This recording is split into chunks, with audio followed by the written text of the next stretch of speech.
Hello student, welcome all of you.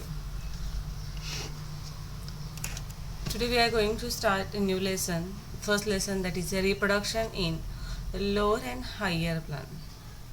First lesson आपण चालू करतोय. नाव आहे reproduction in lower and higher plant. प्लांट्समध्ये रिप्रोडक्शन कसं होतं, मग ते प्लांट्स हायर असतील आणि लोअर असतील, कोणतेही असतील.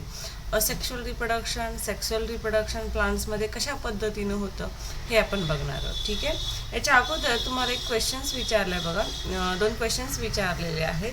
पहिला क्वेश्चन आहे, how do plant reproduce without seeds. How do plant reproduce without seed. आणि दुसरा आहे, how does vegetative propagation occurs in nature. बघा, हे दोन्ही क्वेश्चन्स इझी आहेत. अगदी 5th 7thचे क्वेश्चन्स आहेत. हे पहिला क्वेश्चन असा विचारला आहे की तुमच्या डोक्यामध्ये एक असतं की सीड लावली, ओके, सीड जर्मिनेट होते आणि त्याच्यापासून न्यू सीडलिंग्स प्लांटमध्ये त्याचं रूपांतर होतं, हे तुम्हाला माहिती आहे. ही कन्सेप्ट आहे आपली की बिया रोवल्या की झाड येतं, हे माहिती आहे आपल्याला. बट दुसरी कोणती अशी मेथड आहे असं म्हटलंय की काही प्लांटमध्ये सीड्स न पेरता, न रुजवता रिप्रोडक्शन कशा पद्धतीनं होतं हे तुम्हाला माहीत आहे का, हे विचारले. हे झाले तुम्हाला 11thला. आपण male reproductive part, female reproductive part हे सगळं पाहिलेलं आहे. ठीक आहे. म्हणजे इथं जे आहेत विदाऊट सीड, म्हणजे इथं आपल्याला सीड्स, काही प्लांटमध्ये रिप्रोडक्शनसाठी सीड्सची गरज नाही किंवा सीड्स सो करण्याची गरज भासत नाही, हे तुम्हाला माहिती आहे का असं त्यांनी विचारलंय. How do plant reproduce without seeds. Second question विचारलंय, how does vegetative propagation occurs in nature. निसर्गामध्ये व्हेजिटेटिव्ह प्रोपॅगेशन कसं होत असतं. तर व्हेजिटेटिव्ह प्रोपॅगेशन प्लांटमध्ये कसं होतं, तर by the parts of any parts of plant. प्लांटच्या कोणत्याही पार्टमधून जर फ्लावर सोडून कोणताही पार्ट म्हणजे रूट, स्टेम, लीव्ज, बर्ड यांच्या मार्फत जर नवीन प्लांट येत असेल तर त्या रिप्रोडक्शनला आपण व्हेजिटेटिव्ह प्रोपॅगेशन असं म्हणतो. याला असेक्शुअल रिप्रोडक्शन असं म्हणणार आहे प्लांटमधलं. का, तर याच्यामध्ये आपण फ्लावर यूज करते, म्हणजे मेल रिप्रोडक्टिव्ह पार्ट आणि फिमेल रिप्रोडक्टिव्ह पार्ट जो आहे प्लांटचा किंवा फ्लावरचा, तो इथे यूज होत नाही. इथे काय होतात, instead of that another part means which root, stem, leaves, bud they are used. So it's called as a vegetative propagation. Okay. आता आपण लेसनला सुरुवात करतोय. Reproduction is the production of a young one like parents. आता इथं हा मात्र एक लक्षात घ्या, इथे 2-4 पॉईंट आहेत. मग हे जे 2-4 पॉईंट आहेत हे तुम्हाला फर्स्ट लेसन आणि सेकंड लेसनसाठी कॉमन आहेत. आता पहिला क्वेश्चन आहे, what is mean by reproduction. Reproduction is the production of young ones. इथे यंग वन्स तयार होतात, पण ते यंग वन्स कुणासारखे आहेत रे, पेरेंट्ससारखे असतात. ठीक आहे. म्हणजे आपण बाकीचे उदाहरण तुम्हाला माहिती आहे, डॉग्स पपीज असतील, कॅट किटन असेल, हे तुम्हाला एक्झाम्पल झालेले आहेत. म्हणजे पहिला point, what is reproduction, it is a production of young one like parents. दुसरा, reproduction is an essential process as it leads to continuation of species as well as to maintain the continuity of life. Second point इथं करून घ्या. Reproduction हे essential process आहे. काय essential process आहे, तर इथं स्पेसिसचं कंटिन्युएशन होतं. ठीक आहे. आणि त्याचबरोबर त्याची जी किंवा जाती सातत्य म्हणू शकतो आपण, रिप्रोडक्शन होते. फॉर एक्झाम्पल मग अशी कॅट किटन असं म्हटलं, कॅट रिप्रोड्यूस झाल्यामुळं किटन आले, किटन पुन्हा मॅच्युअर झाल्यावर त्यांच्यामध्ये रिप्रोडक्शन होणार आहे. अशा पद्धतीनं जाती सातत्य राखलं जातं, म्हणजे त्याला कंटिन्युएशन ऑफ स्पेसिस असं म्हटलं जातं. Okay. It leads to continuation of species. त्याचबरोबर ॲज वेल ॲज पुढं काय म्हटलंय, to maintain the continuity of life. Okay. त्यांची समजा काही प्लांट्स आहेत किंवा ॲनिमल्स आहेत, त्यांच्यामध्ये रिप्रोडक्शन झालं नाही तर पुढचं त्यांची पिढी राहील का रे, नाही आहे. तुम्ही 10वीला 11वीला evolution generation to generation characteristic pass होतात आणि जाती सातत्य टिकवलं जातं, हे आपण शिकलो. आणि हे कशामुळे शक्य आहे, रिप्रोडक्शनमुळे आहे. Each organism has its own particular method of reproduction as these methods generally fall into 2 categories. ते सांगायची गरज नाही ॲक्च्युली. रिप्रोडक्शन जनरली जे काही लिव्हिंग ऑर्गॅनिझम आहेत, लिव्हिंग ऑर्गॅनिझममध्ये जनरली 2 प्रकारचं, 2 कॅटेगरीजमध्ये आपल्याला हे रिप्रोडक्शन आढळतं. काहींच्यामध्ये असेक्शुअल रिप्रोडक्शन आहे तर काहींच्यामध्ये सेक्शुअल रिप्रोडक्शन आहे. ओके, हा सगळा कॉमन हा जो पॉईंट आता मी घेतलाय तो पॉईंट तुम्हाला दोन्ही लेसनसाठी वापरता येतो, लेसन नंबर 1 लेसन नंबर 2 त्याच्यामध्ये पण तेच आहे. आता पहिल्यांदा आपण बघतोय असेक्शुअल रिप्रोडक्शन. दोन्हीमधला डिफरन्स काय रे असेक्शुअल आणि सेक्शुअलमध्ये? तर सगळ्यात महत्त्वाचं म्हणजे असेक्शुअल रिप्रोडक्शनमध्ये सिंगल पेरेंट असतो, ज्याच्यामध्ये मेल आणि फिमेल असावं असं नाही. पण सेक्शुअल रिप्रोडक्शनमध्ये मात्र 2 पेरेंट्स इन्व्हॉल्व असतात, एक मेल आणि दुसरा फिमेल असतो. ठीक आहे, त्यामुळे इथं असेक्शुअल रिप्रोडक्शनमध्ये सिंगल पेरेंट असल्यामुळं इथं तयार होणारे जे ऑफस्प्रिंग आहेत, क्लोन म्हणू आपण, ऑफस्प्रिंग म्हणता येत नाही सॉरी, त्याला क्लोन्स म्हणतात. ते क्लोन्स कसे असतात रे? सारखे असतात. असेक्शुअल रिप्रोडक्शनमध्ये येणारे कसे असतात? सारखे असतात. ठीक आहे, asexual reproduction does not involve fusion of 2 compatible gamete or a sex cell. पहिला पॉईंट असा म्हणलाय, असेक्शुअल रिप्रोडक्शनमध्ये काय होत नाही, म्हणजेच काय, क्लोन्स म्हणजेच काय दिले बघा खाली त्यांनी. It is the process resulting in the production of genetically identical progeny from a single organism and inherit the genes of parent. Such a morphologically and genetically identical individuals are called clone. हे दोन्हींमधला difference लक्षात ठेवा, clone आणि offspring. Offspring हा शब्द आपण sexual रिप्रोडक्शनमध्ये वापरतो आणि clones हा असेक्शुअलमध्ये वापरतो.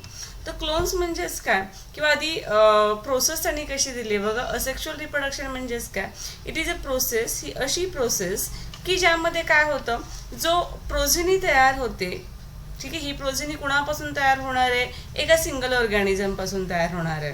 म्हणजे एकच पेरेंट इथं यूज केला जातो आणि त्यामुळं एकच पेरेंट यूज केलं असल्यामुळे तिथं जो प्रोजेनी तयार होते ती प्रोजेनी जेनेटिकली आयडेंटिकल असणार आहे.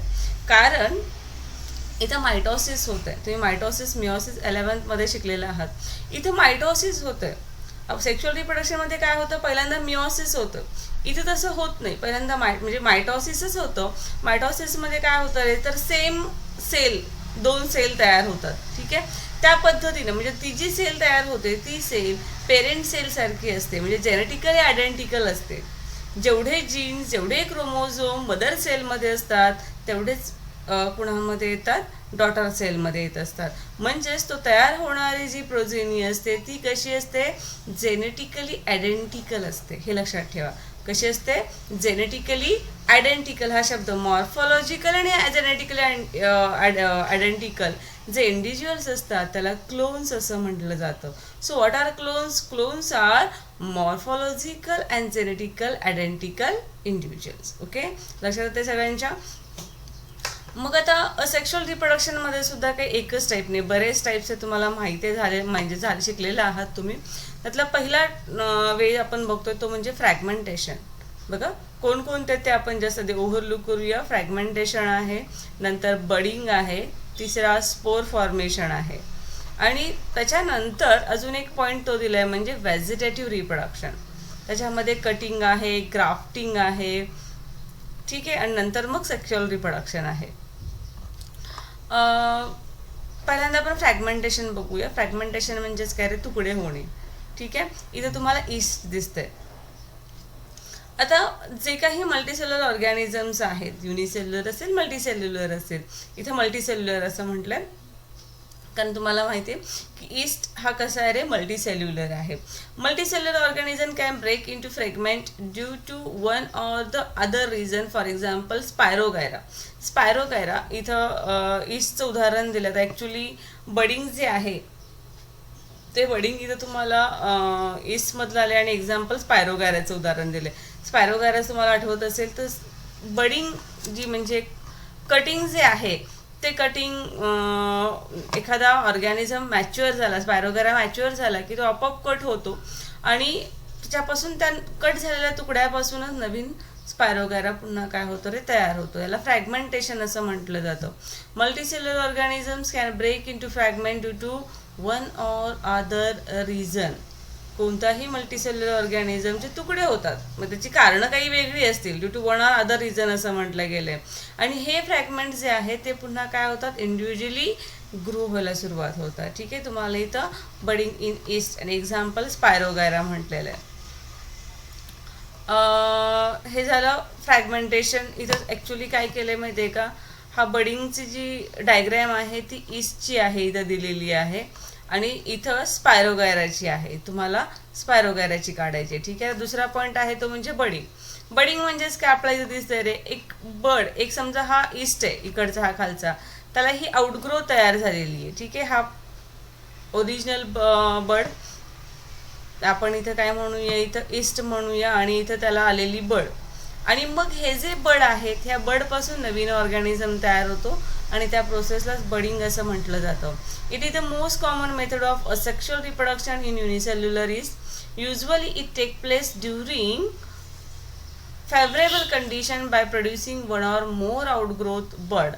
These buds on a separation develop into new individual. Actually इथं काय होतं, जे काही ऑर्गॅनिझम्स आहेत त्या ऑर्गॅनिझम युनिसेल्युलर ईस्टचं उदाहरण दिले बघा इथं, की जे काही ऑर्गॅनिझम्स आहेत, आता इथं आपण बघितलं होतं फ्रॅगमेंटेशन जनरली हे मल्टीसेल्युलर ऑर्गॅनिझममध्ये आणि इथं बडिंगमध्ये, बडिंग दोन्हीमध्ये होतं. युनिसेल्युलर आहे, मल्टीसेल्युलर आहे, दोन्ही पद्धत तुम्ही शिकलाय.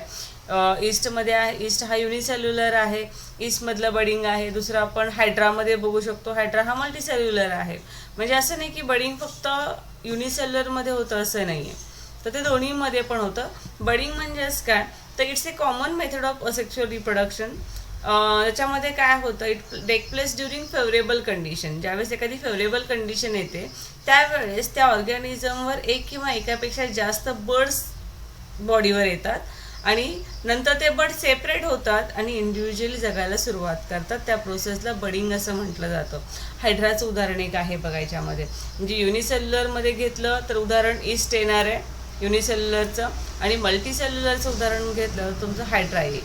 ठीक आहे. तिसरा पॉईंट आहे तो म्हणजे स्पोर फॉर्मेशन. आता काही ऑर्गॅनिझम्समध्ये स्पोर्स तयार होत असतात. मग स्पोर तयार होते काय, कसे तयार होतात बघा. Spore formation. Chlamydomonas, a sexual reproduction occurs by flagellated motile zoospore which can grow independently into new organism. तुम्हाला इथं पेरेंट सेल दिसते. ह्या पेरेंट सेलमध्ये ज्या झूस्पोरॅन्जियम असं म्हटलंय त्याला बघा, त्याचं मॅच्युअर झाल्यानंतर त्याच्यामध्ये स्पोर तयार होतात. ह्या स्पोरला झूस्पोर असं म्हटलं जातं. मग हे झूस्पोर कसे असतात, मोटाईल असतात, हालचाल करणारे असतात, फ्लॅजिलेटेड असतात. तुम्हाला इथं फ्लॅजेला दिसते बघा, फ्लॅजिलेटेड असतात. आणि याच्या पद्धतीनं, अशा पद्धतीनं जसं तुम्ही मल्टिपल फिजन अमिवामध्ये बघितलं होतं त्या पद्धतीने इथं स्पोर्स तयार होत असतात. एक्झाम्पल क्लॅमिडोमोनास. आणि हा प्रत्येक हा झूस्पोर इंडिव्हिज्युअली पुन्हा इंडिपेंडेंटली किंवा इंडिव्हिज्युअली जगायला सुरुवात करतो.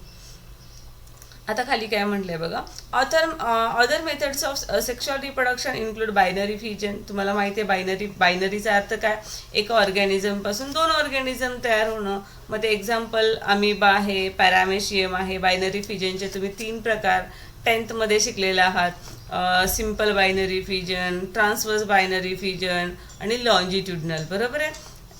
नंतर आहे ते म्हणजे conidia formation, that is a penicillium. म्युकरचं उदाहरण तुम्ही पाहिलेलं आहे, किंवा स्पॉन्जेसमध्ये असणारं गेम्युलचं फॉर्मेशन असेल. ठीक आहे. हे एक्झाम्पल आहेत. आता ह्या ॲक्टिव्हिटीज आहेत बघा, ॲक्टिव्हिटी तुम्ही करून बघू, सोपी ॲक्टिव्हिटी आहे. Sprinkle a small spoonful of yeast over a warm water and then add sugar.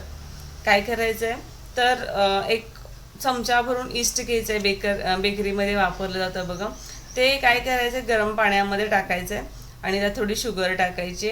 Cover it and wait for 10 minutes.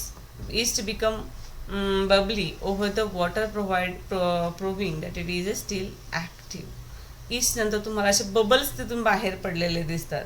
ठीक आहे. कॅन यू रिकॉलमध्ये ॲक्च्युली तुम्हाला 11चं रिकॉलिंग केलेलं आहे.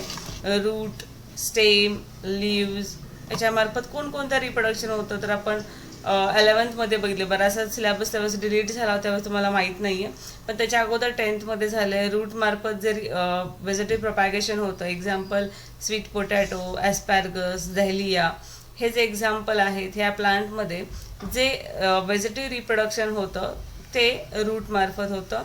लीफ मार्फत होणारे एक्झाम्पल आहेत ब्रायोफायलम, कोलेंची, बेगोनिया एक्सेट्रा. स्टेम मार्फत आहे रायझोम, ज्याला आपण टर्मरिक असं म्हणतो. एक्झाम्पल त्याचं ट्युबर्समध्ये पोटॅटो आहे, बल्समध्ये ओनियन आहे. आता ॲक्च्युली हे सगळं तुम्हाला 11th मध्ये आहे, पण ते रिड्यूस सिलेबसमध्ये होतं, त्यामुळं थोडंसं तुमच्या लक्षात येणार नाही आहे. हे रूट मार्फत, लीव्ज मार्फत, स्टेम मार्फत 11चं बुक असेल तर तुम्ही ते रीड करा. How does vegetative propagation occurs in nature? पुन्हा तोच क्वेश्चन आला, मगाशी आपण त्याच्यावर चर्चा केलेली आहे. आता व्हेजिटेटिव्ह रिप्रोडक्शन म्हणजेच काय? Plants reproduce asexually through their vegetative parts, hence the new plant form are genetically identical to their parent. बघा इथं हा पॉईंट महत्त्वाचा आहे. इथं काय होतं, हे जे प्लांट्स आहेत असेक्शुअली रिप्रोड्यूस होतात. व्हेजिटेटिव्ह प्रोडक्शनमध्ये काय होतं, तर कोणत्याही व्हेजिटेटिव्ह पार्ट म्हणजे रूट, स्टेम, लीव्ज, बर्ड, आता एक्झाम्पल आपण बघितलं, त्या पार्ट्स मार्फत हे रिप्रोडक्शन होत असतं आणि ते असेक्शुअल असतं. आणि त्यामुळं होणारे जे नवीन प्लांट तयार होणारे आहेत ते ॲक्च्युअली कुणासारखे असतात, तरी ते पॅरेंटसारखे असतात. आयडेंटिकल डेट पॅरेंट, म्हणजे इथं आपल्याला सेक्शुअल रिप्रोडक्शन म्हणता येत नाही. There are also few methods which not occur naturally in plant. म्हणजे आता ह्या ज्या मेथड आपण इकडे बघितल्या त्या नॅचरली आहेत, पण काही मेथड्स आहेत ते नॅचरल नाहीत. म्हणजे ॲक्च्युली आपल्याला जर शेती करायची असेल किंवा जास्त उत्पादन करायचं असेल तर काही प्रोसेस आपण इथं आर्टिफिशियल मेथड यूज करतो. मग त्याच्यामध्ये कटिंग, ग्राफ्टिंग वगैरे आहे ते आपण इथं बघणार आहे. याच्यावर गेल्या वर्षी बोर्डामध्ये 4 मार्काचा क्वेश्चन विचारलेला होता बघा. पहिला म्हणजे व्हेजिटेटिव्ह रिप्रोडक्शन म्हणजेच काय, तर इथं काय, the plant reproduce asexually through their vegetative part. Okay, hence the new plants form are genetically identical to their parent. There are also few methods which would not occur naturally in a plant. Culture and horticulture exploit vegetative reproduction in order to multiply fresh stock of plant. Artificial methods are used to propagate desired varieties according to human requirement. The various methods are as follow. मग सांगितल्याप्रमाणे काय येतं, artificial method म्हणजे agriculture असेल किंवा horticulture असेल, vegetative reproduction जास्त पद्धतीने हे व्हावं किंवा जास्त पद्धतीनं प्लांटचा स्टॉक अवेलेबल व्हावा यासाठी काही मेथड्स यूज केल्या जातात. ह्या सगळ्या आर्टिफिशियल मेथड आहेत. पहिली मेथड आहे कटिंग आणि दुसरी आहे ग्राफ्टिंग, तिसरी आहे तर टिश्यू कल्चर दिलेली आहे. सगळ्यांना माहिती आहे, सगळ्यांनी कटिंग केलेलं आहे. बऱ्याच वेळाने रोज झाड म्हणजे जर तुम्ही गुलाबाचं झाड वगैरे लावत असाल तर त्याची आपण कांडी लावतो बरोबर बऱ्याच वेळा. मग आता कटिंग म्हणजेच काय केलं जातं बघा, the small piece of any vegetative part of plant having one or more bud is used for propagation. Cutting म्हणजे काय केलं जातं, तर त्या प्लांटचा कोणताही एक व्हेजिटेटिव्ह पार्ट, एक स्मॉल पीस कट केला जातो, ज्याला एका किंवा एकापेक्षा जास्त बर्ड असतील असा पार्ट कट केला जातो आणि तो सो केला जातो. ठीक आहे. मग कटिंगचे पण प्रकार आहेत. स्टेम कटिंग कुणामध्ये केलं जातं, रोज आहे, बोगनवेलिया आहे, लीफ कटिंग आहे, एक्झाम्पल आहे सेन्सेवेरिया, रूट कटिंग आहे ते ब्लॅकबेरी आहे. ठीक आहे. दुसरं आहे ग्राफ्टिंग. ग्राफ्टिंग काय करतं, हे कटिंग सगळ्यांना सोपं आहे माहिती आहे. ग्राफ्टिंगमध्ये तुम्हाला इथं दिसतंय here part of 2 plants are join. इथं आपण ह्या डायग्राममध्ये बघू शकतो. शेवटच्या आधी बघूयात. इथं आपल्याला शेवटच्या डायग्राममध्ये काय दिसतं, पिक्चरमध्ये काय दिसतं, तर 2 प्लांट इथं जोडले गेलेले. ठीक आहे. म्हणजे इथं part of 2 plants are join अशा पद्धतीनं जोडले जातात की ते एकमेकांमध्ये फिक्स होतील. सच अ वे, कशा पद्धतीनं जोडले जातात बघा, such a way that they grow as a one plant. एकाच पद्धतीनं एकाच प्लांट सारखे ते वाढतील अशा पद्धतीनं ते जॉईन केले जातात. मग आता बघा इथून हा पॉईंट महत्वाचा आहे. In this method part of the stem containing more than one bud, that is a scion, is joined into a rooted plant called as the stalk. आता जमिनीवर जो राहणारा प्लांट आहे, जो ऑलरेडी जमिनीवर आहे, त्याला स्टॉक असं म्हटलं जातं. ठीक आहे. ह्या स्टॉकवर आपण काय करतो, एक विशिष्ट असं छिद्र तयार करतो बघा, आणि जो बर्ड आपण त्याच्यामध्ये इन्सर्ट करणार आहे त्याला स्कायॉन असं म्हटलं जातं. डायग्राम व्यवस्थित बघा, पिक्चर व्यवस्थित बघा.